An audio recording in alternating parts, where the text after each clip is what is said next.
அனைவருக்கும் வணக்கம். வான் சிறப்பு என்ற அதிகாரத்தில் தெய்வப்புலவர் வள்ளுவர் ஐயா பல்வேறு குறளில் மலையின் சிறப்பை பற்றி கூறியிருக்கிறார்.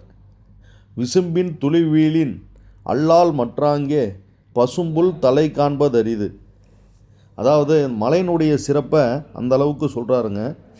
மலைகள் உருவாக்கம் 3 நிகழ்வுகள். ஒன்று ஆவியாதல், அதாவது எவாப்ரேஷன், சுருங்குதல் கண்டன்சேஷன், மழைப்பொழிவு ரெயின்ஃபால். அதாவது பூமியில் இருக்கக்கூடிய நீரானது வெப்பத்தால் ஆவியாகி மேகமாக சுருங்கி பெரும்பாலும் கீழ்மட்ட மேகங்களாகவே இருக்கும்.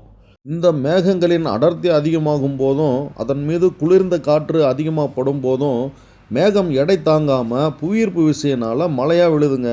இது தாங்க மழை உருவாகும் விதம். மழை உருவாக அதிகமான மரங்களை நடணும். சுற்றுச்சூழலை பாதிக்கும் எந்த செயல்களையும் செய்யக்கூடாது. நன்றி.